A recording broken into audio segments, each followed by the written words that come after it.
বাইরে খুব বিদ্যুৎ চমকাচ্ছিল আর হঠাৎ তা বন্ধ হলে লিউকের ঘুম ভেঙে যায়। সে বাইরের দরজা খুলে দেখে সে আবারও সেই ওয়াইনের দোকানের সামনে দাঁড়িয়ে, যেখানে রব মারা গিয়েছিল।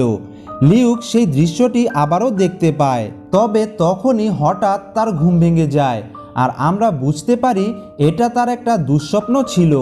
তবে লিউক সত্যি সত্যি কেবিনের বাইরে চলে এসেছে এবং সে তার বুকে রক্ত দেখতে পায়, যেন কোনো প্রাণী এইমাত্র তাকে আঘাত করে চলে গেছে।